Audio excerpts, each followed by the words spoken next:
if I was going to go look at like a handful of things as a writer that had like, I could think of a handful of things where like, had that thing not happened, I probably wouldn't be doing what I'm doing today.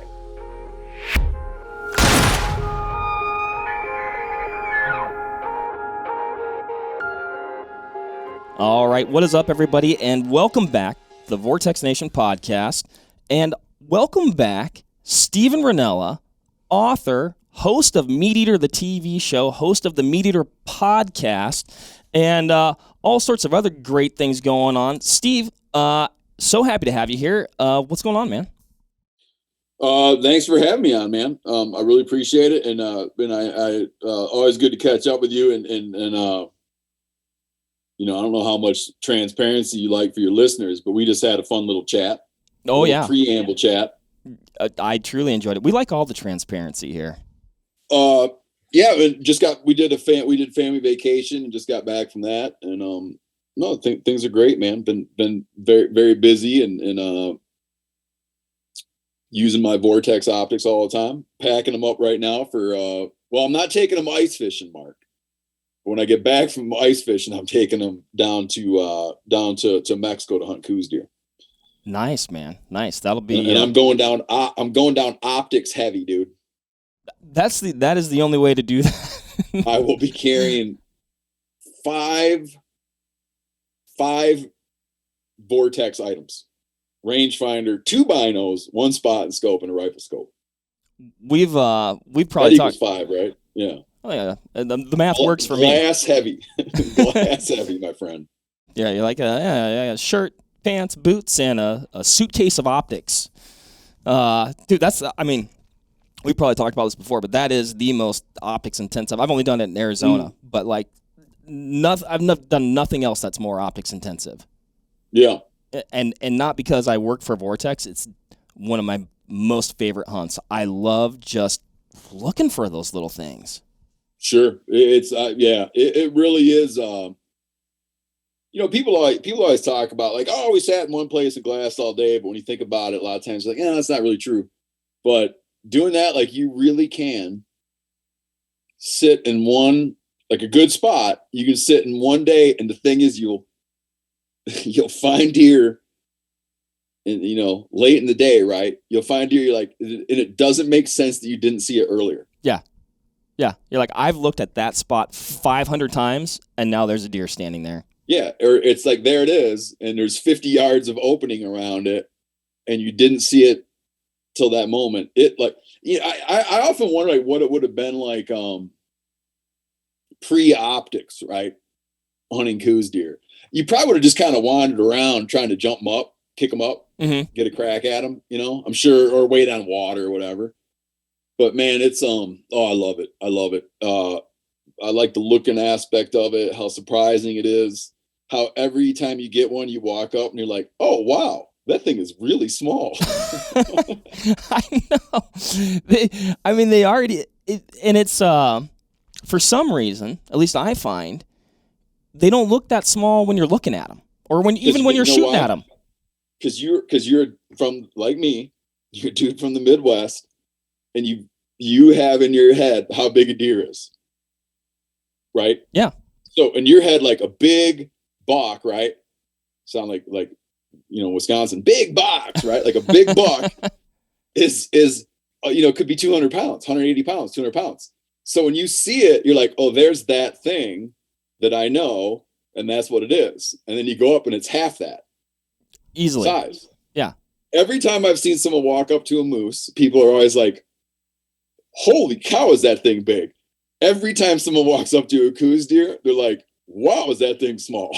You know, it's inevitable.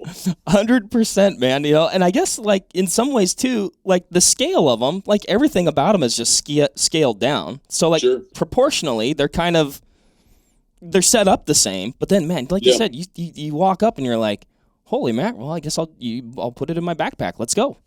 Yeah, the scale thing's interesting too, because if you look like you know, he's, well, I don't know, you know, 90 pounds, the buck's 90 pounds, 100 pounds, whatever. And if you can get 110-inch Coues deer, you are very, very, very happy, right? Mm-hmm. But that rack on his head looks like a 190. It looks like if you're like not accustomed to him, and you're some guy from Wisconsin, Michigan, whatever, and you're looking across the opening at one, and you see a 110 Coues, you think you're looking at you think you're looking at a 190 buck, because the scale of his rack to his body is directly proportional. Yeah. Yeah. So you almost have to behold the antlers. Only have you have to behold the antlers with the deer. Like if you just skull plated it would lose all significance. you'd be like, oh, a little buck, right? It's you have to always take a Sharpie and write like Coues deer on the skull plate so people know what they're looking at. No, 100%, man, 100%. The moose thing that you brought up too is like funny, because I've only been on one moose hunt, but we got lucky. I think we killed 5. It's crazy. Yeah, I remember you doing that, dude, and it sounded like an absolute moose bloodbath, and also a thing where people had to sharpen a lot of knives. Yes, I mean, but 100%. And then, but like you said, like you watch any hunting show, like somebody they shoot a moose, like, oh, like they're just like, it's staggering. They're how big they are, and you're like, yeah, they're big, And then, but until you stand over one, comprehending the scale of everything about them, you can't until you're standing over them, and you're like, wow, that nostril is the size of a softball, We took a good scale, so like a digital scale we used to get luggage right. Mm-hmm. So like a very trustworthy scale we use for luggage, and we took a ham off a moose, not an exceptionally big one at all, just a run of the mill bull. And this is cut like bone in, cut off at the knee. 113. And that was not like it wasn't like a freaking giant, you know what I mean? Right. It was a barely legal bull. 113. I mean, so there's a Coues deer right there. Yeah, and really probably bigger. That dude's skinned out hoofless leg is a Coues deer. Dude, I mean, that's crazy. Yeah, I mean, I think the first Coues deer, I guess I've only shot 2 of them, so the first of the 2. But it was like a nice 3-point or 4-point if you call include the eye guards, or I guess Western. Dude, their whole system of count knows we should listen. That's right for reform. I always have to consider where I'm at geographically with how I talk about deer. Like you're like, hold on, let me switch languages here. Yeah. So continue your point, and then I have to insert a brief comment about how they count antlers down in the Southwest. Please do. So here in Wisconsin, this deer that I'm referencing right now, we just call it an 8-point. Exactly. But somehow it becomes a 3-point. It's not even like divided by 2, dude. It becomes a 3-point in the Southwest. So, but I bet that deer was like, it was a nice buck, but I bet he was like 75 pounds. Like he was like not a big deer. What were you going to say though? So what are you got a reform thing going on? So because when we're hunting Coues deer with people from around the country. We have we have agreed upon that we talk only in what we would say, I saw a Michigan 8, so that everyone knows what it is you're talking about. Because an Arizonan would, in his mind, be like, okay, a Michigan 8, so it must have had 18 times. Because, like, just so people are aware, they don't count the eye guard, because on mule deer, like, it's customary to not count the eye guard on mule deer because it's like either not there or teensy. Right. So they extend that, but you could have a Coues deer eye guard that's 6-7 inches long, but they throw it out perfectly good time. Well, and I'll go back to if we're talking about, if you're going to talk in terms of maybe scoring the deer, you're not going to not include the eye guard. Yes, it's they should be reprimanded and regulated. Yes. by the government. Yeah, when I like if I'm hunting mule deer or blacktails or Sitka blacks, whatever, I'll say like I saw a 3-point with eye guards. Like Yeah. I separate the two. I don't know. It's confusing. Why did we make this so confusing? Here's what I've settled on, and we can move on. I don't mean to be dragging this out too long, but I have settled on a general strategy, sort of an international strategy, where we say a lot of like, blank by blank. Right, like a 5x5 whitetail, and by that I'm trying to like make everybody happy. I'm trying to make it make sense to everybody. I think that makes a lot of sense. You know where I fall apart a little bit with like I said, like I try to keep my speak regional. So if I was in Wisconsin, I go, I saw an 8-point, right? But if I see a fork buck, I have a hard time not calling it a 2-point. Like but everybody here would still call that a 4-point. Mm-hmm. But I think that. See, I'm like the kind of guy that when he goes somewhere, I don't do this, but it's similar annoyance is when you're traveling with someone and they keep referring to what time it is at their home. Right. Like you go like wherever, you go to Hawaii with someone and they're always talking about, well, it's 3:30 my time, I'm like, well, let's just talk about what time it is here. And then we don't need to do so much math. It makes a lot of sense. And so you take that same thing where like you talk about the antlers based on how they like to talk about them, where they're from. Right. But I like to talk about them as though they all lived in Michigan.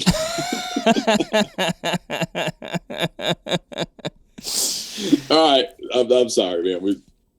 I'm ready to move on. Hey, I'm ready to move on, Mark. I'm ready to move on with my life. I think we covered some really good and important ground there, and I don't know where we submit these ideas, but I think we'll have to figure that down the road. You've been doing. I saw on the Instagram machine the other day.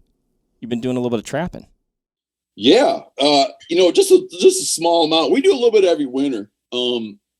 We, like me and my kids, friends of mine, I used to trap real heavy duty when I was younger.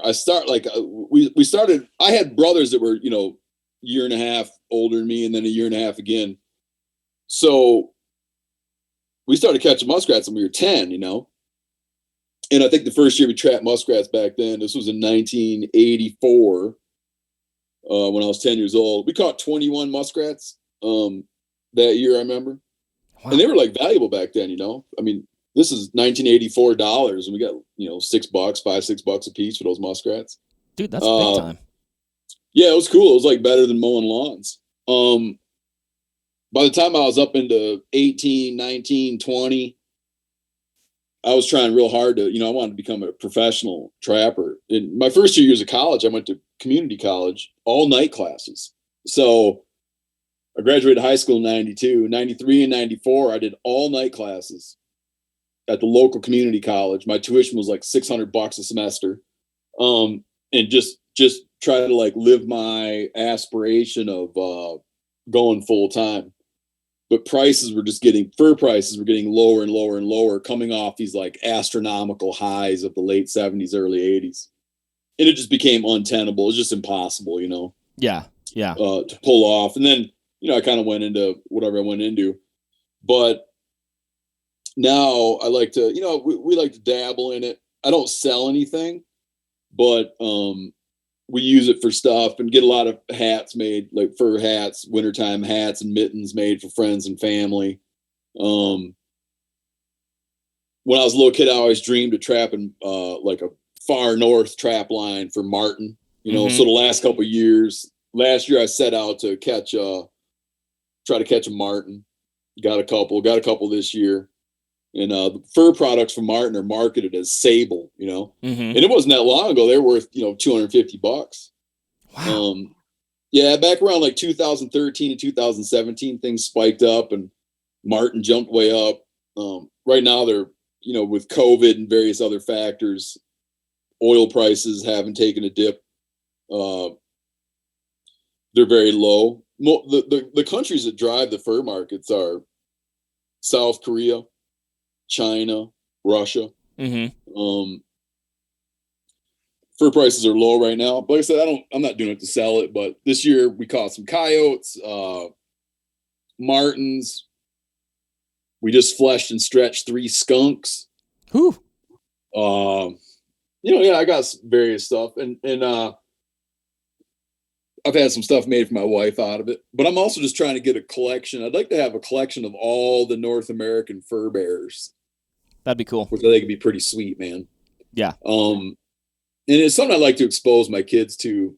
Right? There's a lot of woodsmanship that comes from it. There's also, it's pretty like gear intensive and tool intensive, right? And it's like learning how to use things, and then reading sign. I learned more about reading sign than from trapping than any other thing I've ever been engaged in, because you look at you begin to look at a very fine scale, right? Like a mink's track is about what you'd get if you pressed your pinky into the mud, right? So when you get to where you can cruise down a creek bank or walk down a creek and train yourself to see that level of detail, or like tail drag marks, from something, right? And you get used to looking at that fine of a level. And also, on most anywhere you go to trap, there might be 4 or 5 legal fur bearers using the same area. So you're looking for very minute things, but you're also looking for quite a variety of things that manifest in a variety of ways, right? Like a beaver caster mound, a mink's track, a muskrat's tail drag, an otter haul out, or an otter slide. It's a lot different than when you just have it in your head, like not to discredit it, but like if you're just looking for deer sign, right? You're kind of pushing out a lot of stimuli, or a lot of stimuli just sort of irrelevant, right? Yeah, to what you're doing. But here you're kind of like, because of the wide variety of things you might find, you become really good at. I shouldn't say good at. The challenge is to see so much more. So even just to spend a few days or a week every year out doing that level of analysis, is valuable. And I don't just mean to say it's valuable for kids, and I do like to expose my kids to it, but I think it's valuable for me. I'll still see stuff. I'll see tracks, I'll see trails in the snow that I can't figure out. Even to this day, I'll be like, man, if someone's like, what's that? I'm like, man, I don't know what that is. Right. And so you're really learning a lot. I also am drawn to, I'm a little bit nostalgic, man, to be honest with you. And so many of my outdoor heroes, were frontiersmen, trappers, right? And that skill set I have a lot of appreciation for. And I like that little bit of a connection to those activities from, that were, of such relevance to American history and to survival a couple hundred years ago. Just for the nostalgia sake, I like to get involved in it as well.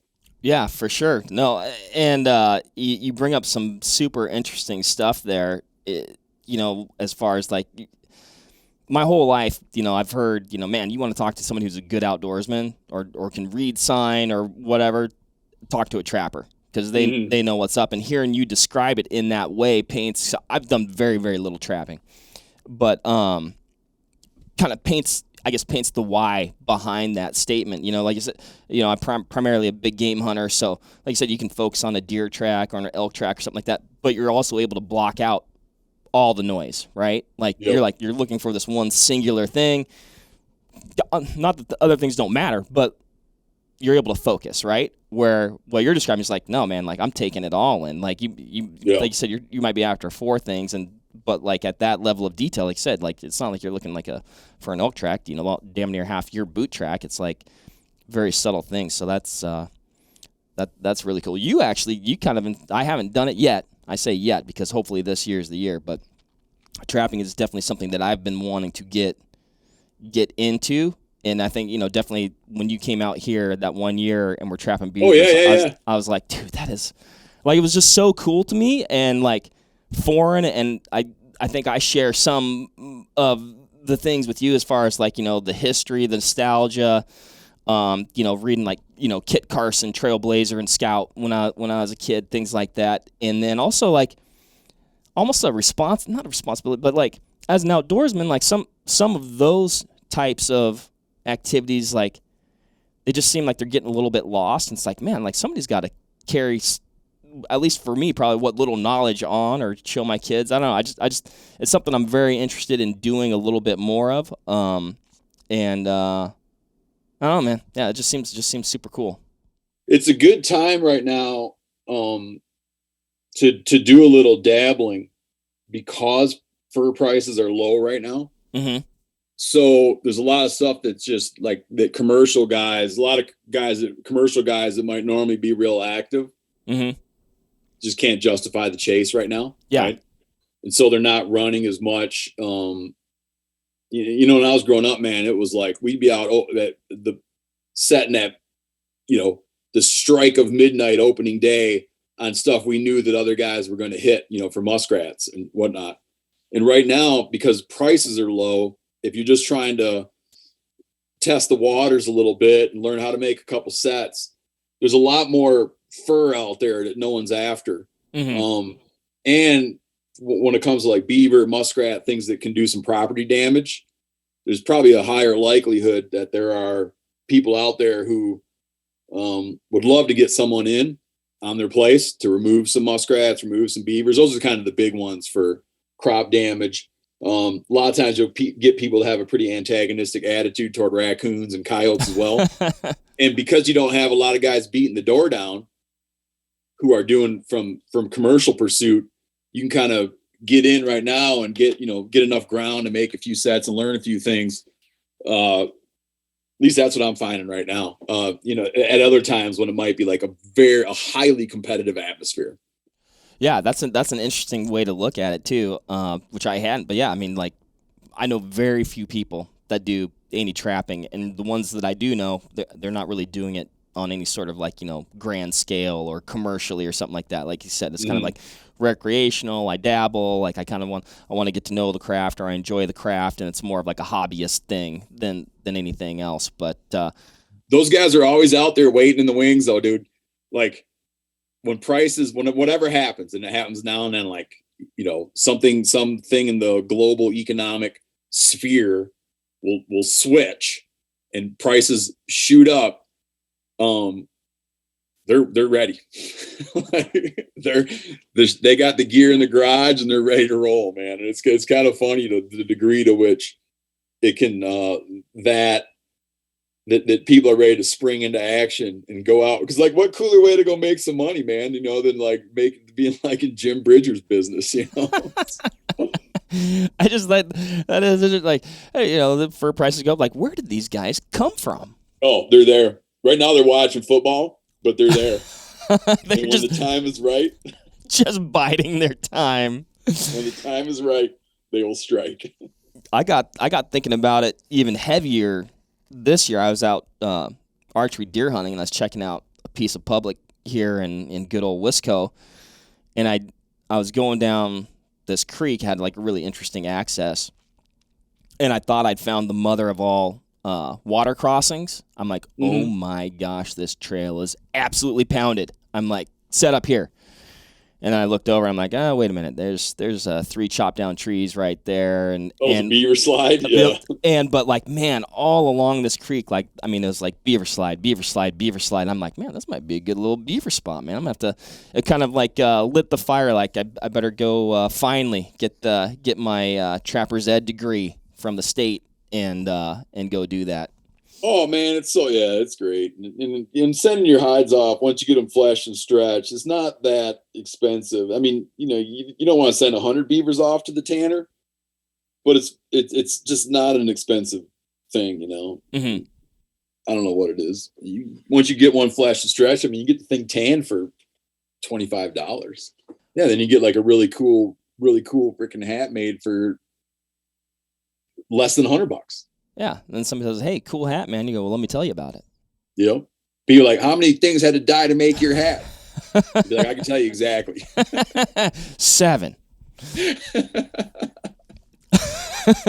How much time you got, buddy?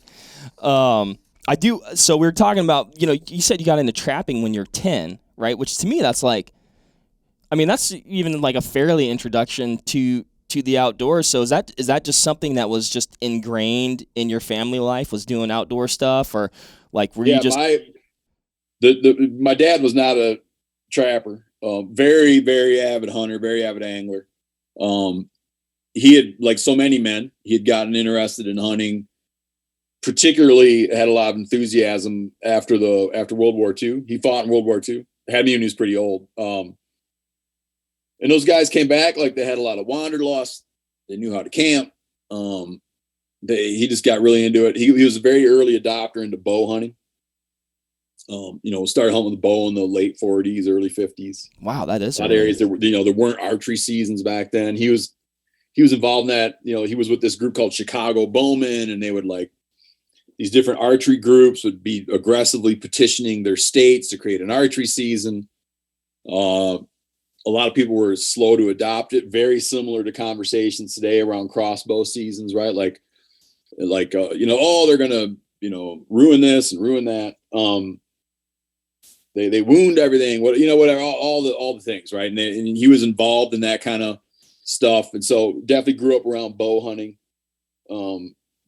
A lot of small game hunting, a lot of fishing. The trapping thing was funny because my dad had so he was born in 1924, and before he left for World War II, he got his girlfriend pregnant. Oh, wow. And they got married. So I have a brother that old. Okay, he was a half brother that old. He was a game warden in Colorado for 13 years, then became an elk guide in Colorado, Frank Jr. My dad being Frank. We went out to visit him the summer I was 10 years old. Went out to Colorado. He had a lot of horses, and we did a big pack trip up in the mountains. Anyhow, when we left, he sent me home. Me and my two brothers that I grew up with in the home that we were raised together in the same home. He sent us home with a half dozen, like donuts and eggs. Traps are discussed in dozens. Okay. I don't know why. You buy a dozen of them.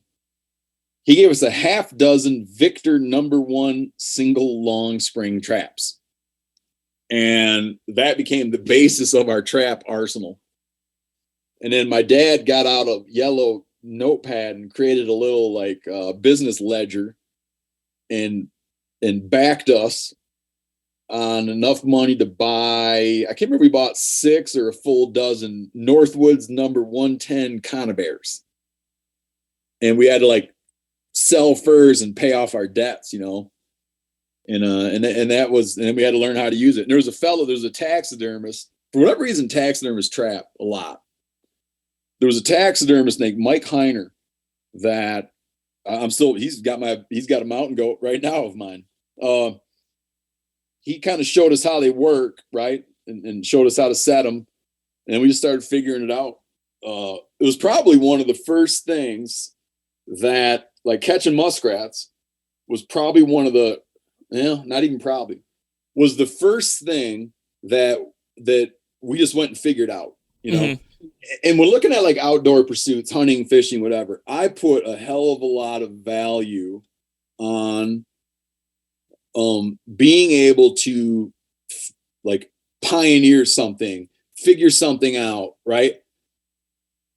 And no discredit to someone who always goes in with someone, or the guys that know what's up, take them along. Because I do that all the time, dude. When I was just in Hawaii, we were spearfishing. I was spearfishing with competition spear fishermen. I'm not figuring anything out. They're like, that's how you get it. That's how you get it. And I'm just there to enjoy the success. This is not my creation. They knew the spot, they knew the techniques, they knew the gear, right? And I'm just there to have a good time. So I do it too.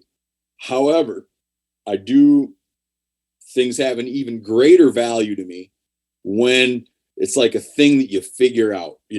Someone moves to a new area and they figure it out, how to do something. they pioneer it for their circle of friends or whatever.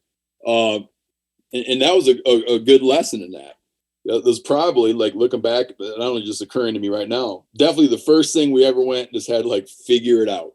Yeah. And that's a skill that serves someone, not catching muskrats, but figuring something out is like that, having that level of ambition, that level of, like, willingness to fail and trial and error. That's huge to be a well-rounded, successful outdoorsman. Is just like to come in and deal with all that, to, like, pioneer something, Yeah, for sure. No, I agree 100% and definitely shared a lot of those same thoughts. Like the figuring it out, although frustrating at times, man, you learn so much, and just even just doing stuff, on your own, boots on the ground, like, like we do the podcast, you guys have your awesome podcast, and there's like tons of amazing information. But until you actually just go and start figuring out and start doing that trial and error, or just see those, those slight nuances, or this situation was, you start analyzing all the different situations that you're in. Just a tremendous amount of value there, for hunting and fishing and figuring out, and a lot of joy and pride that comes with it too. Like, I mean, Yep. I'm the same way. Like, I've definitely gone on hunts where, you're on a guided hunt or it's somebody else's spot, and they're like 100% showing you the ropes, and I try to soak it all in and treat that as a like a fast track education. But as far as like a fulfillment level, like, not quite the same as just like going and figuring it out, and hopefully becoming, at some point, being successful. Yeah, and all that time you spent with experts who have figured something out, that improves your toolkit for when you do get into that situation. I had a guy, I was having a conversation with the guy the other day in Hawaii, but he happens to, he has a place that he got involved in years ago in Southeast Alaska, and we share a love for Southeast Alaska. So he was in the military, and there's kind of this weird, like, Alaska Hawaii thing I'm starting to figure out. Okay. Yeah. There's like a Michigan Florida thing that I used to realize, like when you're in Michigan, if you go on vacation, there's a 90% probability that you did that in Florida. Yes. And there's just, like, I'm always like, there's this weird, like, Hawaii Alaska exchange, like some kind of Pacific Ocean thing they got going on. Either way, he's like a dude in Hawaii talking about Alaska, but he made a point to me where he, just what we're talking about, he puts a number to it. Like, he's not a hunter, but he's a fisherman. He said, I force myself to spend 50% of my time exploring. I like it. Yeah. Because you might be like, man, and he's got a fish he likes to catch, and he's very good at it, and he knows where to catch it and how to catch it. And he's like, man, I could just do that the rest of my life. But I have always had a rule. I spend 50% of my time exploring. I like it, man. I like it. And I find I do, so I just like new things and new places. And there's just like, I just want to know and experience those new things and new places. And I guess in some ways, by doing that, you forfeit, at least for myself, like, I forfeit being really good at, like, maybe one thing. Like, I'm not an expert whitetail hunter, but I can hunt whitetails. I've got a handful of decent spots here, primarily on public in Wisconsin, and like one spot, I guess, to your point, this year in particular, dude, I had, like, if you looked at my Wisconsin Onyx, like, it's just like, it's actually grotesque with pins, right? And a lot of those places I haven't even been. It's just like, that looks cool, that looks cool, that looks cool, that looks cool. And so this year I'm like, I want to check these spots out. So I hunted a new spot. I didn't hunt the same place twice this entire bow hunting season, and then finally got lucky on, I think I hunted 7 days in a row, and finally on the 7th, man, I was gonna hunt day 8, but man, I was getting tired. But finally got a buck, but which was like amazing. And again, it was like, figure it out, check it out, figure it out. And even though maybe I, on that one spot, like I was talking about, that was this year, I didn't find like an awesome deer spot, but I might have found a hell of a beaver spot. Sure. Yep. I'm very much I'm a proud generalist. I like to do a lot of stuff. There's not a month out of the year that there's not a thing that every month there's a thing I'm very excited about, not just preparing for, but every month of my year there's an outdoor pursuit I'm excited about. Yep. I fish open water. I fish salt water. I like to ice fish. I like to trap. I like to hunt small game. I like to hunt turkeys. I like to hunt deer. I will dream now and then. I'll be like, man, you know what would be interesting is to just become a guy who only, and I could do this, who just is entirely focused on mule deer, finding big bucks, right? And be like, I scout, I look for sheds, I run cameras, and that's my thing. And I sometimes think that would be so cool. I would get rid of so much gear. I would have just one box. Instead of being like, I got like snowmobiles, I got a jet boat, I'd have like one box of gear, one tote full of gear. And I'd be like, that's my thing. I don't do anything but. I was listening to a mule deer expert the other day, and he talks about elk hunting as though he's like, I don't hunt elk, Right. Because he's just like, he can't bear the idea.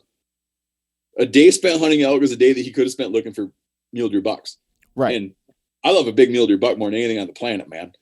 I could see it, but I'm so far down the generalist path that I can't give up on it now. And I'm telling you, man, how many times in your life have you heard someone say something like, we used to deer hunt, but my uncle sold the farm? Right. That will never be me. There's like, I'll defend everything I have, like, with tooth and nail, but there's nothing you could take from me. No single pursuit, no single property, no single access. There's nothing you could take from me that would really even like be a chink in my armor, man. No, I mean, yeah. I mean, I'm like, there's too many places I want to go. Mm-hmm. I can't get to them. Like I look like going back to even just look at just Wisconsin singularly, dude. I will never get. I will physically never get to every pin on that map because it's like August. It's like, oh my gosh, Do you want to go try and hunt Sitka blacktails? Oh, maybe you should go try an archery antelope hunt. Oh, maybe you should go on an alpine black bear hunt. There literally is like not enough time. Yeah. It's a blessing and a curse. All the opportunities that we have out there. But yeah, I like living that way. I like living. I just like being excited about stuff. And winter used to be a little slow. And last year I bought a couple. Last year I bought a couple snowmobiles because I was like, dude, there's a lot of stuff I could be doing. So I bought 2 snowmobiles with the back seats on them. I can put one kid in front of me, one kid on the seat behind me. My wife can drive on with the other kid. And now I'm like, bring it on, man. Ready for winter time. No more looking back, wondering what happened to everybody. Oh my gosh. You're a sledhead now. Your family is sledheads. I am, because the little kids, like when snow gets up to their belly button, they just don't go through it quick. It was a factor. They're frustratingly slow. Man, I bet it's just opened up tons of ground that you just would otherwise just not get to. Oh, I had a bunch of stuff I wanted to go do. Ice fishing spots and just like little trips. And yeah, I was like, man, I got to find a way to get everybody through thick snow because this is not working. The walking's not working. I want to get back to like your writing, I guess. Like, we kind of opened up with like you're an author. You're you host the MeatEater TV show. And you have the podcast, but one of my favorite things about, like, you look at the TV show, you're like, well, that's a TV show. Mm-hmm. But to me, it's the writing. That's the writing and the videography combined are amazing, but it's so captivating and it's written in such a way and so compelling and conveys the hunt in a way that I think is that you could be like the most passionate hunter and understand and appreciate and be like, dude, yep, that's exactly how I feel, right? But I think a person who doesn't hunt can get that same thing out of it. So I think that's really cool. When did you start writing? You're like, oh, it was the 3rd grade. But like, when did you realize that like maybe you had a passion for writing, or was writing something that you were just naturally good at? So you're like, oh, I guess I'll just do that, or I'll pursue that because I'm good at it, or do you genuinely love it? Like, what was the impetus kind of for that, direction in your life? There was probably, there was a bunch of things that began probably when I was around in 10th grade, to be honest with you. If I was going to go look at like a handful of things as a writer that had like, I could think of a handful of things where like, had that thing not happened, I probably wouldn't be doing what I'm doing today. And maybe I'm wrong about one or two of them. Like maybe it would have, but like very instrumental things that it's hard to picture the same outcome in the absence of those occurrences. I'm not going to go into all of them, but just to give you an example. Yeah. When I was in 10th grade, I had a teacher named Robert Heaton. He's still alive today. I was in his like a composition course with him, and he was an extremely dedicated teacher, extremely dedicated. This guy would take a bullet for his kids, man. He didn't take any shit. Very strict. People, a lot of kids didn't like him because they couldn't hack it.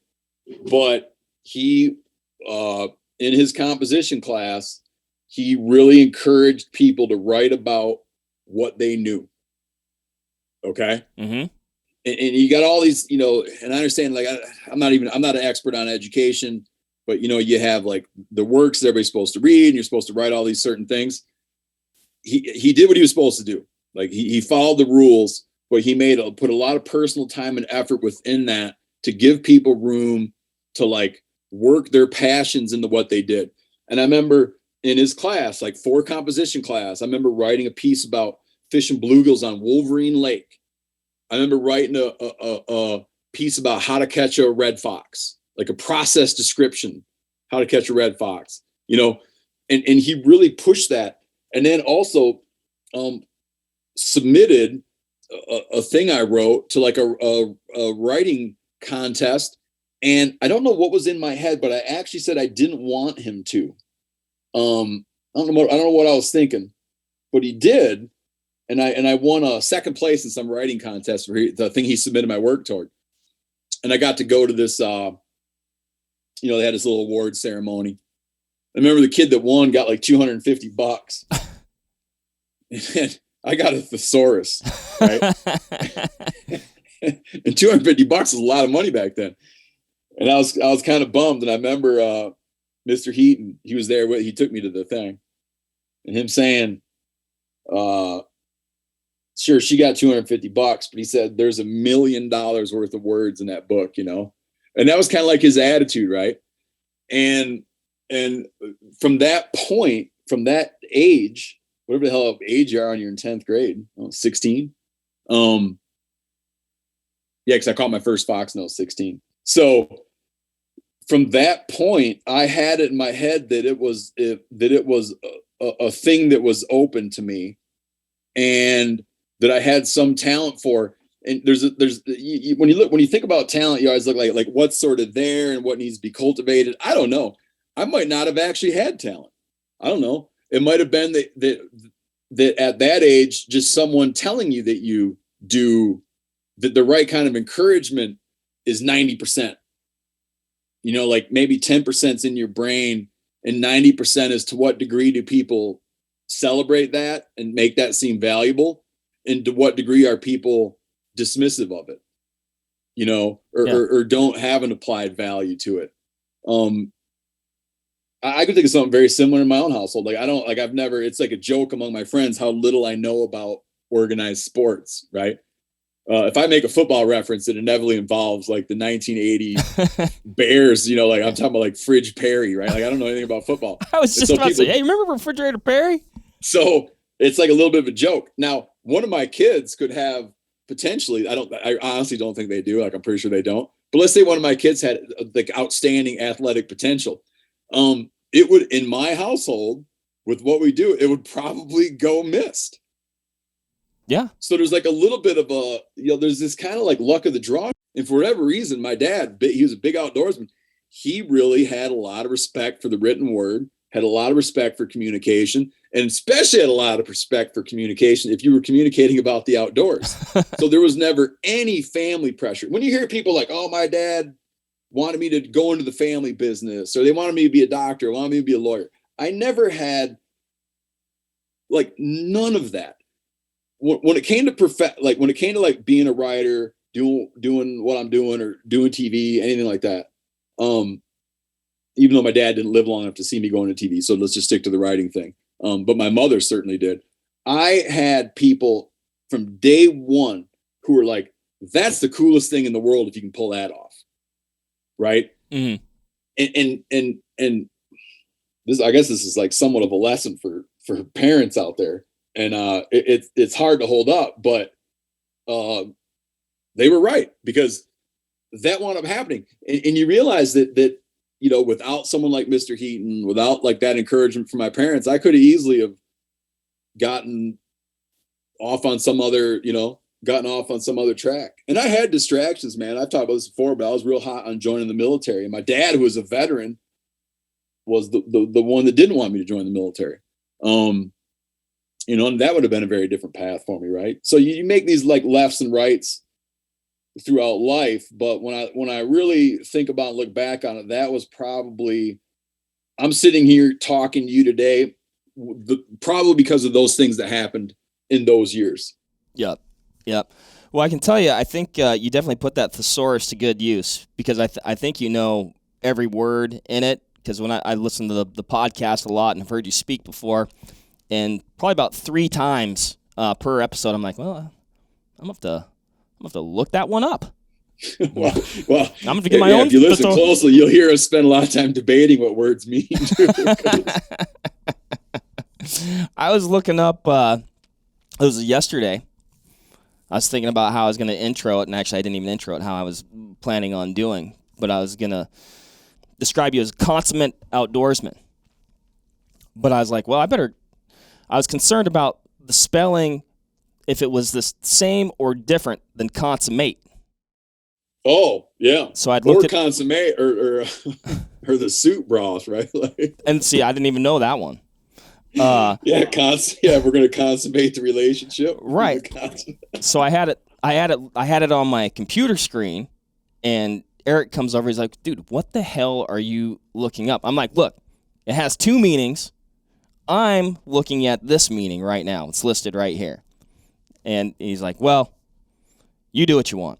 I heard someone recently like horribly mispronounce a word, and they were like, instead of counting against me, that should count for me, because it shows that I read the word and didn't hear it. Which demonstrates that I read. I can read. So, and this is something that, like, I've always wondered, and maybe it's just because you're just good. You're just good at it. But how does, I guess, a good writer, like, you've written books, right? Like, I've written a handful of, like, articles or whatever, but it's very singular, very linear, right? And when you write a book, there's like so many stories and so many plots and subplots and twists and turns, and you'll go here, and then all of a sudden you're over here. Like, I think of it like the story is a river, and then the river's flowing and you're on the main channel, but then there's 3 braids that you can take. And you take this one, which would be like a subplot, but then you end up back in the main channel. And I don't know how you tie all that stuff together throughout and then at the end. Yeah, I call it I guess striving to be pretty elastic. The way it works for me, this might not make a terrible amount of sense, man. There's so many good, let me interrupt that thought and just say there are so many good metaphors about the writing process. One of my favorites is a writer, I can't even remember who the hell said it.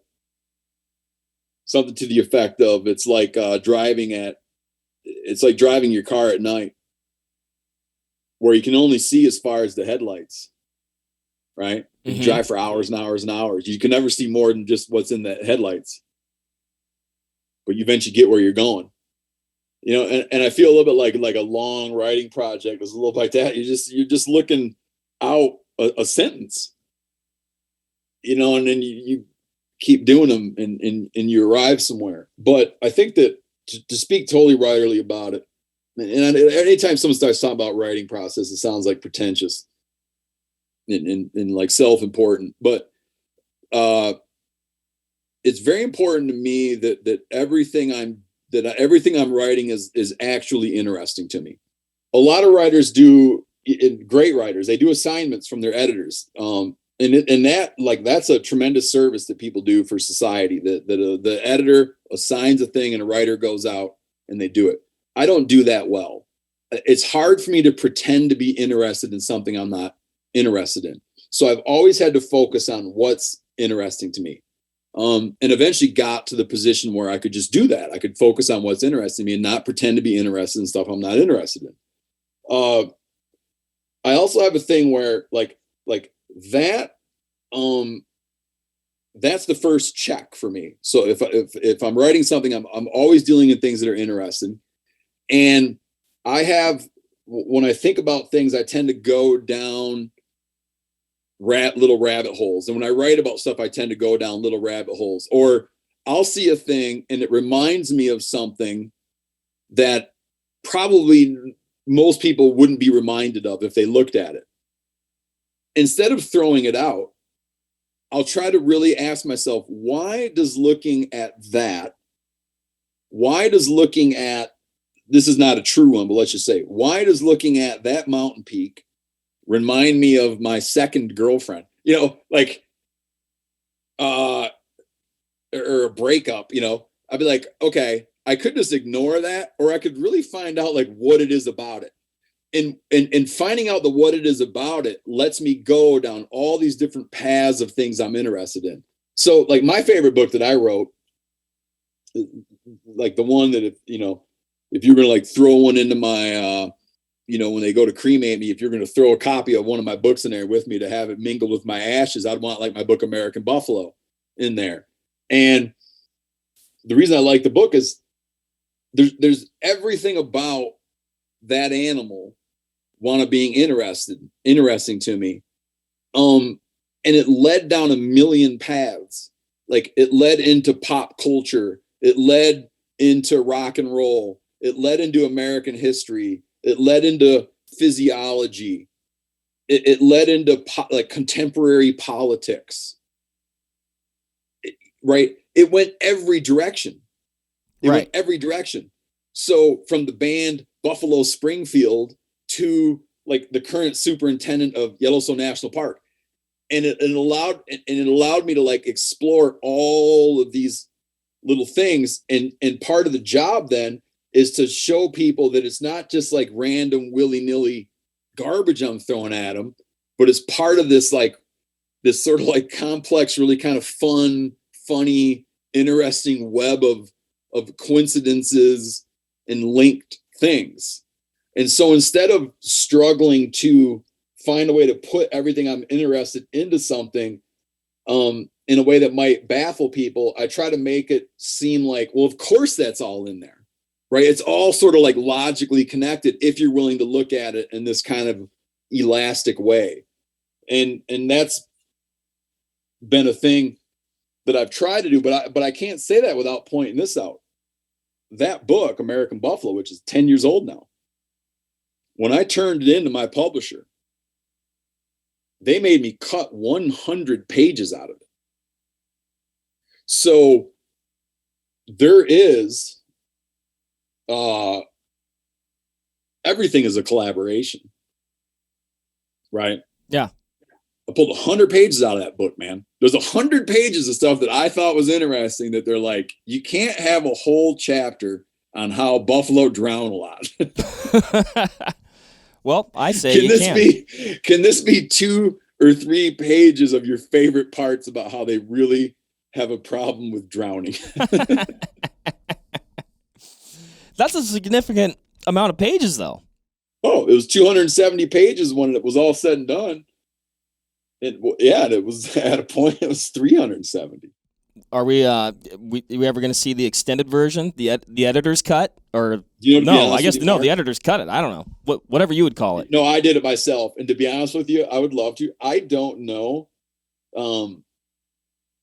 I want to look. I don't know that it exists, man. It might not exist. Yeah, it might not exist. I'd like to someday find what happened to all that stuff. I don't know that I would have. I bet it's gone. Like how I was doing. I've thought about that now and then. I should find out if it exists or not and do something with it. But one of the things I like, one of the stories I like best about the longevity of that book is that when it first published, someone bought the audio rights, and they hired a soap opera actor to read the book. And the minute I put that CD in, DVD, whatever, CD, they sent me a copy of it. And I turned it on, and I couldn't get across the room fast enough to turn it off. The minute that dude opened his mouth, I'm like, that is not what this book sounds like. Right? Dude, I never listened to it. And I didn't realize that they only bought the rights for a decade. I just thought they had the rights for eternity. So a decade runs out and their audio rights expire. And so a summer ago, I got to go down and do my own audio version. So I got to sit down 10 years later and read and spend 3 days in a studio and did my audiobook. And like how it needed to be. Yeah. And I'm telling you, man, that audiobook, and that 10 years after the fact, that audiobook has sold far more copies than that original audio deal ever did. And it was kind of like one of those like really sort of like, those little triumphs when you really, like when someone like flips you off and you want to come down the road and find that they were not hurt, but in a car crash. just to get their comeuppance. Yeah. It was like sort of this thing. It was like it was huge symbolic importance to me to get to a point in my career where I could go in and read my own damn book. It was one of those, yeah, there's justice in this world. I'm sure that soap opera actor is he's finally getting his. My understanding is that those guys are very fast and easy to work with, and I'm sure that he was probably bored out of his mind reading that. Well, I can't imagine just hiring. Well, number one, I can see where you'd be like, I can't believe this sounds like this. Like you're ruining this. I'm very displeased. I'm going it would irritate you to finish it. It would be irritating the entire time. Right, but yeah. I also can't imagine being hired to read it to read that with any sort of like passion or interest if you weren't interested in like the hunting or the natural world or I don't even know how you would read that book, and I'm glad that's how you could tell. The quick bit I listened to him read like the opening couple sentences, and he didn't understand what part of the sentences was interesting. Yeah, it's a good story. I mean, it's a good story for me, but yeah. Well, I'm glad you picked that one though, because when I was thinking about like the twists and turns and going all these different places, but you're like, oh well, this is a book about a really cool buffalo hunt, but like it's just so much broader than that. But then it goes back into, I mean, at the end, like you get, I mean, it's a book on adventure, and eventually you get one. That's spoiler alert, but I won't spoil the book for any. Like it's just, man, it's a good one. I truly enjoyed it. Said I was just glad that was the example that you picked, because that's what I had in my head when I was thinking about like how do you conceivably tie all these stories together, but still, like you said, get to where you're going. The next one I got coming out, which will be like book 8, counting cookbooks and guidebooks and stuff, but we have a book coming out called Outdoor Kids in an Inside World, and it's about raising kids to be engaged with nature, and the way I describe it is raising kids to be radically engaged. with nature, like in a very hands-on way. You know, I feel that one of the things I take on in the book is I feel like you'll hear hunting and fishing described as like extractive, or what's the one they always use? Consumptive, right? Mm-hmm. And I think there's an emerging sort of negativity about having a hands-on engagement with nature. Like there's a lot of people and pressures in society that would have it be that nature is like kind of meant to be looked at out the window, driving through Yellowstone, right? And the minute we go into it, we like soil it somehow, or diminish it or ruin it, right? And I think that mentality with kids can kind of push kids away from wanting to have a muddy, bloody mix up with nature, and to really be like to recognize themselves as like a part of it, right? And so this book talks a lot about instilling that in kids, sort of that bravery in kids, and also just how hard, and acknowledging like how hard it is to get kids outside, man. And take things on like introducing kids to firearms and firearm handling. There's a lot of things in there that it will, I can already picture interviews I'll do where the questions will be like, you mean to tell me that you think kids should be able to, and I can already picture how it's going to go, and I'll be like, yes, I do. Allow me to explain.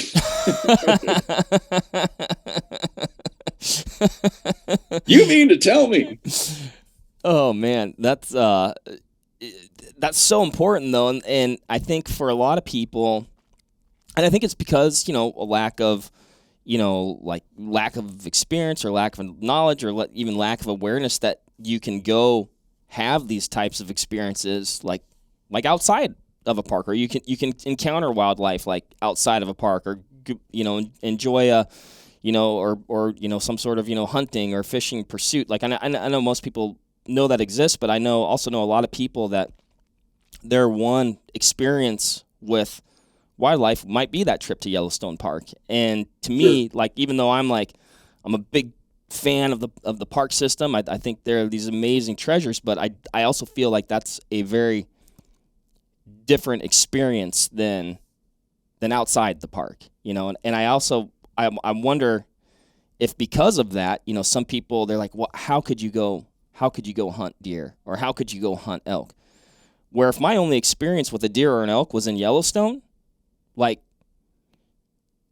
it's kind of like, I guess, a warped sense of how that animal might act in the wild. Sure, yeah.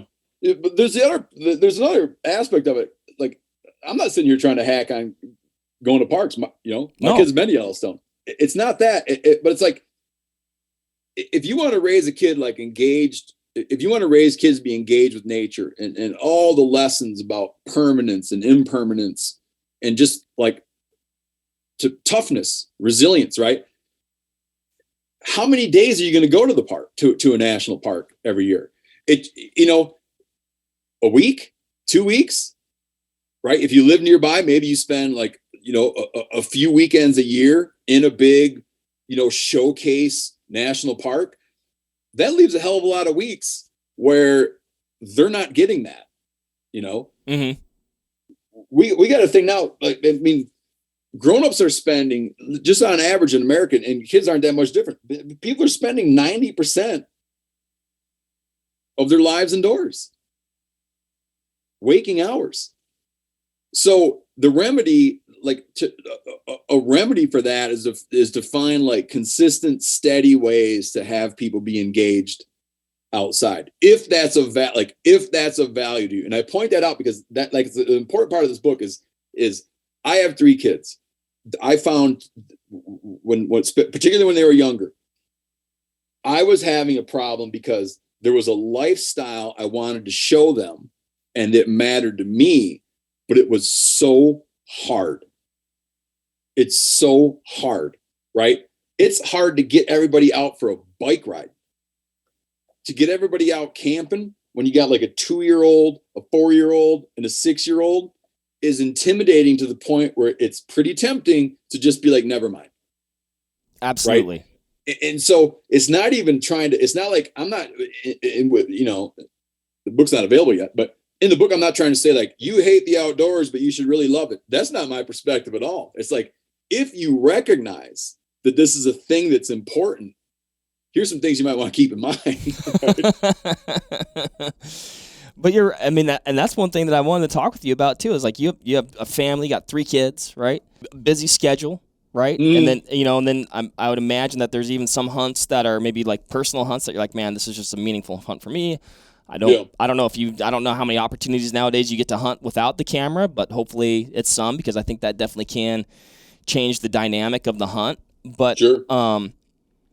Like how do you navigate, the time to have those experiences with your kids in the outdoors?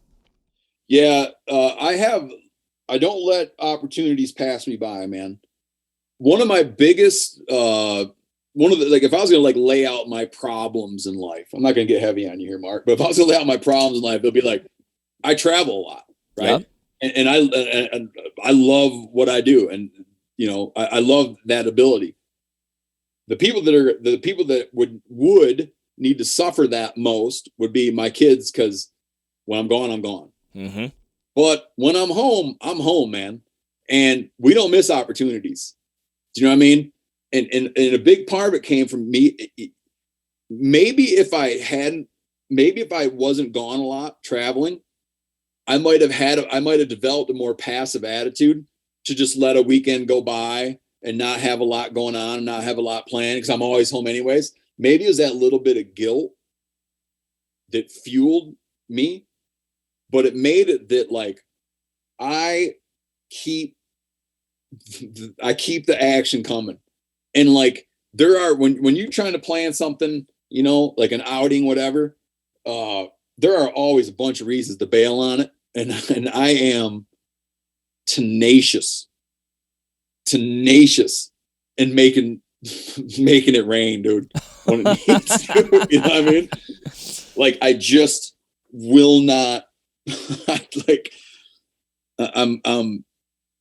I don't bail because of weather forecasts.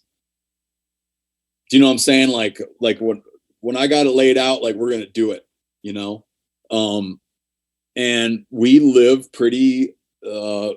I like to think that during those times we have together, which are a lot, like we live them to the fullest, and get out there and do stuff. I'm already like recently. I got my birthday coming up, February 13th, and I was recently looking at the family calendar, and I wanted to go check. And I went, and my wife is like, the family calendar is inviolable. Like no one can mess with the family calendar. It usually goes where they put stuff in and I have to pay attention to it. But I turned the tides on. And if you went into the Rinella family calendar right now, you'll find that we're ice fishing on February 13th from 6 a.m. to 10 p.m. Now there will be a negotiation, but I started like, that was my initial offer, right? So when I get negotiated down, I'm still going to probably land a pretty satisfactory ice fishing trip on February 13th. So when you wake up on February 13th, you can bet your ass that my kids are ice fishing. And I'll fight. I will fight and fight and fight, and I will not let something happen. It's on the calendar. It might as well be family calendar. It's right family calendar, man. There's no, you can't argue the family calendar. Man, it's very easy to not go. Like, there's a million. It's like working out. There's a million reasons why you can find not to go. Like you said, the weather. Do your kids? Like, I feel like my kids right now, they're like a little on the fence. Like I've got one that I force them to do stuff every day. Not every day. I force them to go. I didn't think about that. Oh, listen. They're like, I don't want to go. I'm like, I don't care. I didn't ask you. I don't care what you want to do. I force them to go do stuff. And every time, here's the thing.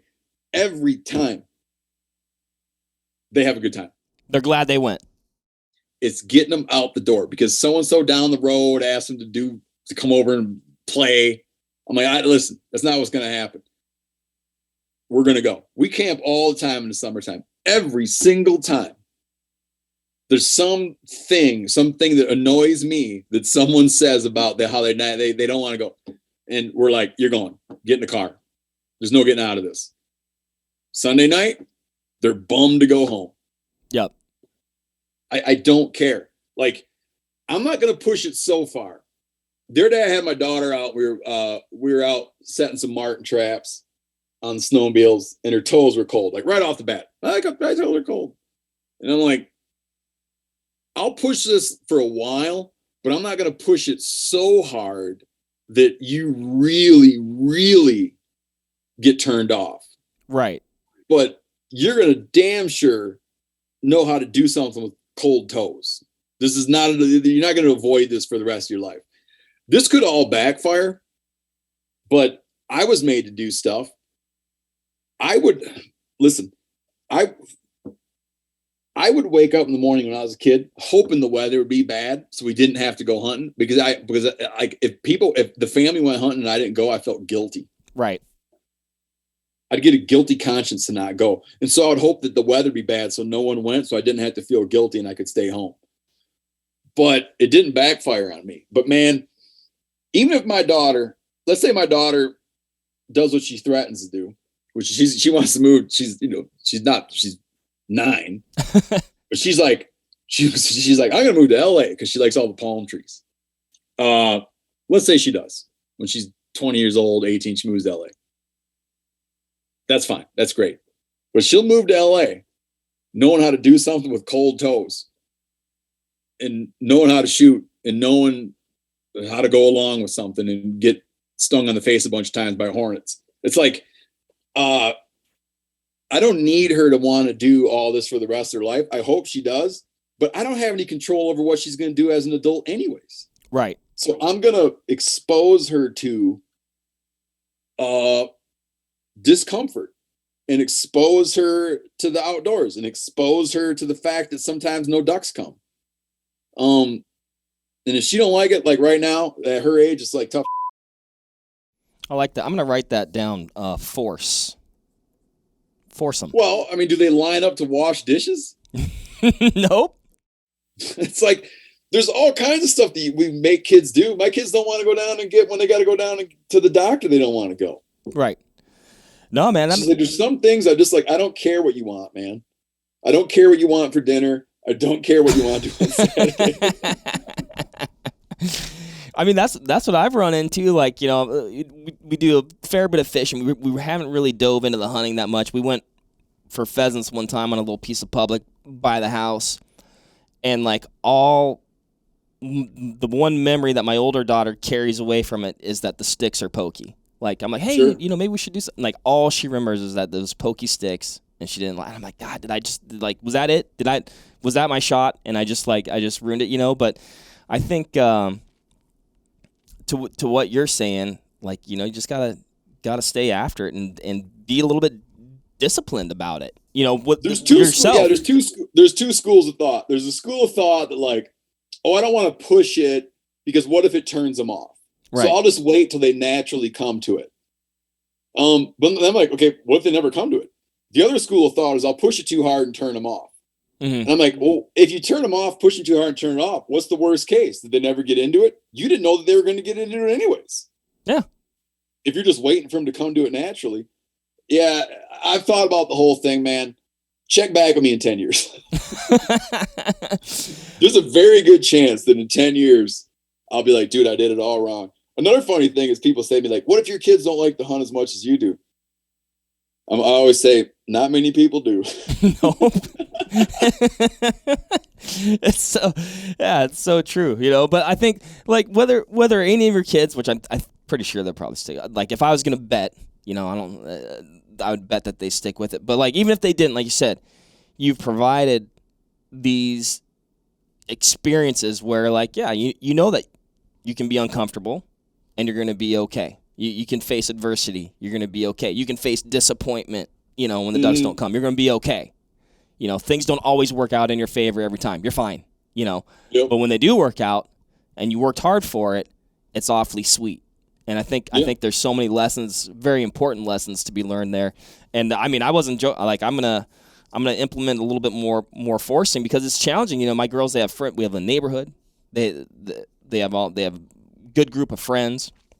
And even the other day, I'm like, okay, I think we're getting ready to dip back in. We're gonna go on our first squirrel hunt. You know, and I kind of had it mapped out. I had a time that we're gonna go, and then but they wanted the 3 of their girlfriends down the street were playing. They were all doing something. So I was like, you know, go do your thing. I didn't want to be like, I didn't want them to be like, well, I'm missing out on my friends because my dad made me go squirrel hunting. But maybe I just need to make them go squirrel hunting. Oh, let me tell you another trick. At Halloween, take all their candy from them that night.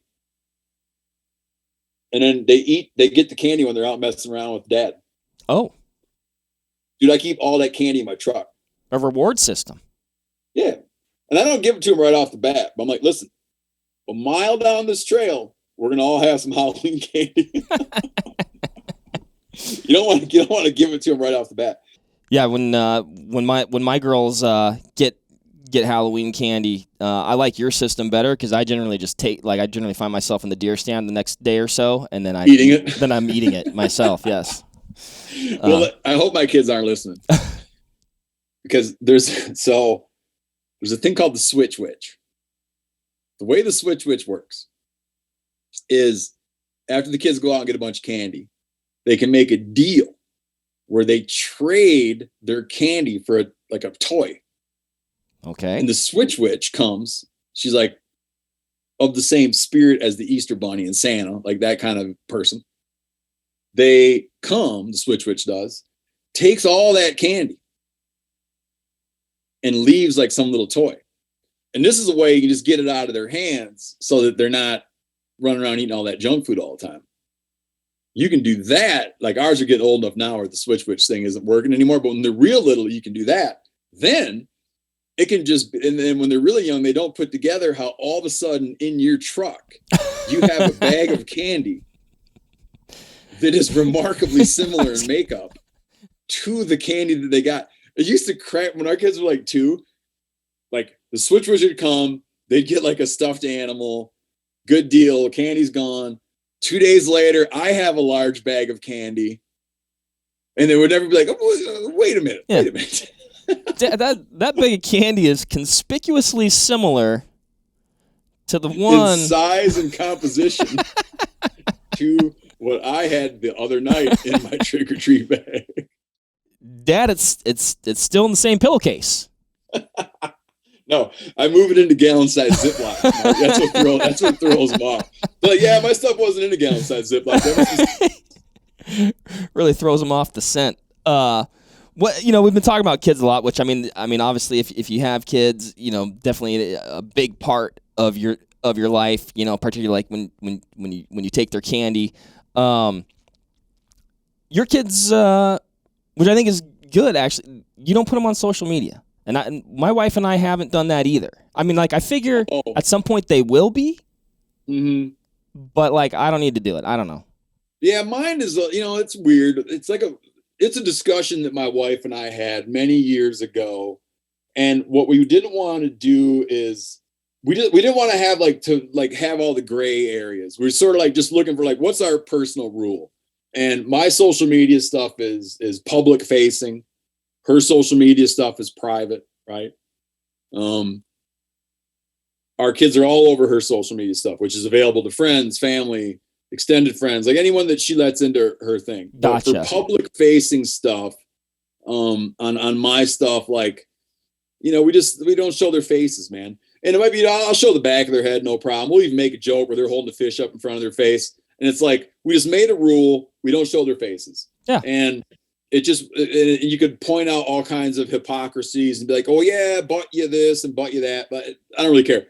We made a rule and we stick to it. And until we change our minds and make a new rule, that's our rule. And now and then even something will come up where I might have they're far away, whatever. And I'll show my wife, like, what do you think? Like, I want to share this picture, but their face isn't totally, you can kind of see who they are. And she'll be like, yeah, that's fine. Or it'll be that it's several years old. They don't really look like that anymore. What only thing we want to avoid is primarily is like people that for me on public face and stuff, that people would find out their details and what they look like and recognize them in our absence. Yeah. Okay. Yeah. That You makes. know what I mean? And that's just not something. It's just I just don't want that for them, and I think they'll eventually decide. Like, there's nothing I'd like more than to have them come on be on the show. It'd be a riot, right? But I don't think they're of the age to like make that decision. This doesn't need to be for everybody else. I'm not condemning people that do. Like, it's a decision one makes, and it's just and we used to flirt with it, and then one day just decided that we're not going to, and have stuck with that. And that's our family, right? I'm not in any way hacking on someone that puts their kids in a public facing thing. Like, I could see a world in which I had made that decision to do that, but for us, that's just how we run it. Right. Have they? I mean, you obviously have them involved in outdoor activities. What have they ever expressed interest in being on the show? Like, oh man, Dad, like I think that'd be cool to be on the show. Or kills my boy, man. I don't think he so much wants to be on the show as he just wants to go do stuff that we're going to do. Right. And so if I'm going, I'll be talking about doing something, and he'll get real excited about it, and I'll be like, "Ah, buddy, it's a work trip," And then he's kind of like, damn, it's a real letdown to him. But one of the things is I go on work trips, and then I wind up being like, well, that was cool, and then take my kids there. Yeah. Our mutual friend Doug Duran. I met Doug because he wrote a letter about we corresponded over a book I wrote. My kids have hunted youth turkey at Doug's. We just were spearfishing in Hawaii with people I met, relationships I made through work. I'm taking them for Texas youth turkey through a buddy I met through work.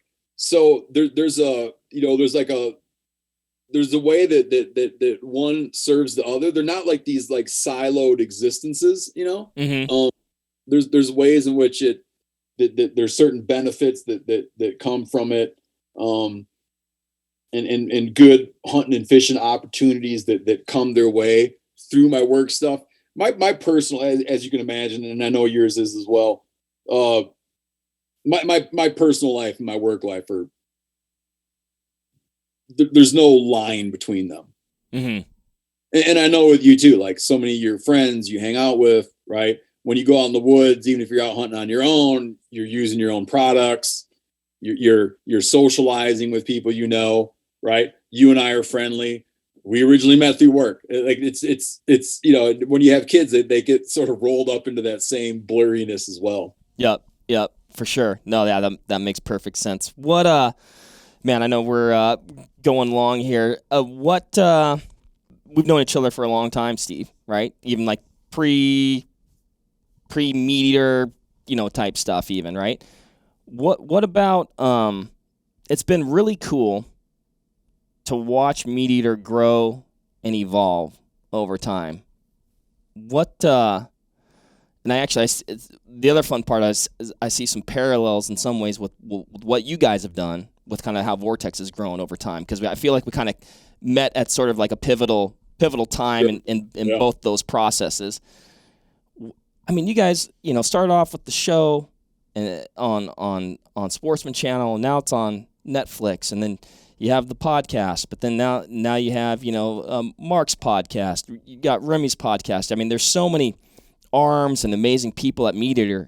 Is there anything that's next on the horizon that you guys haven't done, or something that you're looking forward to or want to do? Oh man, there's always stuff I want to do. And we talked earlier about, just speaking from a media standpoint, we talked earlier about when I, was becoming a writer. And at that time there was books and magazines, and magazines were how people communicated. I used to be intimidated by digital media and intimidated by emerging things, because like I knew the book, I was involved in the book world. I was involved in glossy magazines. So my first big writing gigs were all with Outside Magazine, which was like this big, thick, giant magazine that was like very influential. And new things would come up, new ways of talking to people would come up, and I would reflexively be not excited about it. I felt like it was a risk and a threat. I remember the first time I've heard the word podcast. I mean, I honestly remember the first time I heard the word podcast. I could tell you where I was sitting and who I was talking to. First thing I thought in my head was, that sounds stupid. So, Dude, I was gonna say the same thing. I'm like, I don't know. Go knock yourself out. Dumb word. That's a dumb word. I have been able to now. I sold my first piece of writing for like a real amount of money in the year 2000. Okay. Mm-hmm. It's 2022. I've been talking about a set of ideas professionally. I've been talking about a set of ideas for 22 years with a substantial amount of lead up before that. In doing that, I've talked about them in a lot of ways. Books, magazines, blogs, websites, podcasts, digital books, audio books, streaming on demand, cable, right? I think that in 10 years, we're going to be talking about this set of ideas in ways that we don't imagine now, right? So in terms of like what's coming, I think that that from a media perspective, continuing to evolve and make new stuff and make better stuff in ways that fit people's lives and talk about this very ancestral thing, like talking about like connections with nature, but in ways that are always going to sort of like stretch our imaginations going forward. On a more like detailed level, more immediate level, we have new people coming on board all the time where I look at people that I really love, like what they do, and we're big fans of them and bring them in. I mentioned a friend, Kimmy Werner, like she's a competitive spear fisher woman from Hawaii, right? Like we started hanging out and really hit it off, and she's doing some work for us now. So continuing to add there, staying very, like as a company, we'll stay very focused in hunting, fishing, the culinary world, the conservation world, but just doing more of that and better. And also from a product standpoint to keep finding cool ideas. Not gonna step on your toes, Mark. But keep finding cool ideas and cool products to bring to people, whether it's like physical goods or media. So things are great with us. I always point out, like I don't like to talk about Vortex without pointing out that when MeatEater was just a TV show starting out, Vortex had our back in a big way, and not even like to leave it I'm not gonna leave it unsaid. The great products, the phenomenal customer service, customer support, the great just people that work at Vortex. Everyone I know that works at Vortex, I'm like, I'd hang out with that dude, and do hang out with a lot of them. And I have a trip coming up in a couple of weeks with a early Vortex employee that's been there for forever. So phenomenal people that like do the right thing, make great stuff. That's enough of a reason to be a Vortex customer. But on the other hand, for me personally, the fact that Vortex has been a supporter of what we're doing for such a long period of time, and like an early backer when we were like nothing and no one knew what we were, that they're like, oh, that's cool. And we met, and to have had the relationship that we've had over the years is added to me that like, if you like our stuff and you like watching MeatEater, the TV show, you like listening to our podcast, you wind up on our website reading articles, that stuff and to some degree, that stuff's there because we had Vortex's backing early on. We're not the same thing, we're different, but have had support from Vortex, and it's just been a great relationship. And I cannot stress enough my sense of allegiance to you guys for what you've done for us over the years and standing by us. So that means a tremendous amount to me.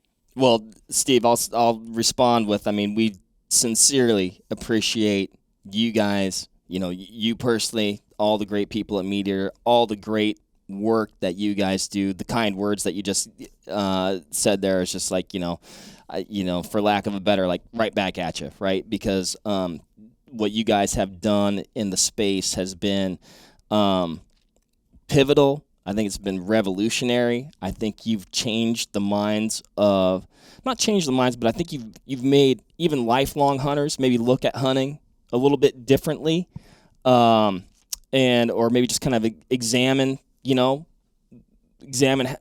why behind their hunt. And I think you've brought hunting to a broad audience of people who may not have had any contact with it. And I may have brought this up before, but I had a buddy of mine, I still consider him one of my best friends, right? And my brother and I hunted all the time. We're like, dude, you got to hunt with us. And forgive me if I've told you the story before, or even if I mentioned it on the podcast, but it just stands out to me. So, and he's just like, dude, I'm not into it. Like, it's not for me. And then a couple years ago, he calls me up. He's like, oh man, I was watching the show MeatEater, and I just bought a shotgun. I'm gonna go hunting. And I'm like, you son of a... I'm like, I've been telling you hunting was cool for like 20 years. He needed it to come through the TV screen, Mark, because then it's like God speaking when it comes to the TV screen. He's like, man, that seems really cool. I'm like, what have I been saying? Anyway, so that is a compliment to your guys' style and content and delivery that I think it really is making positive changes in people's lives. So, but yeah, no, Steve, thank you for making the time to join us. It's always so good chatting. I always say this, we don't chat enough. I know everybody's super busy all the time, but thanks for all you guys do too. And good luck out there, man. Let's get our kids together, man. We should start talking about Youth Turkey 2023. Dude, lock it in. The Boardman Rinella shootout, man. Lock it in. I'm going to put it on the calendar. All right. I know just the guy's place that we're going to hunt too, but I haven't told him yet, so I'll hold off. I think you probably know what I'm going to say. Yeah, I think far away from you. I think right, we'll be good. We'll talk later, man. Thank you very much. All right, man. Thanks, Steve. Take care, man. Bye. There you have it, folks. Thank you very much for listening. As usual, give this video a like if you liked it, comment something below, and give us a subscribe to the Vortex Nation podcast channel. It would mean a lot to us. Also, why don't you give us a follow over on Instagram while you're at it, at Vortex Nation Podcast. We'd love to hear from you over there, and we'll keep you updated with all kinds of cool photos and videos from our adventures that we do here. Otherwise, we will see you on the next one. Thank you again. Happy hunting and shooting, everybody. Have a good one.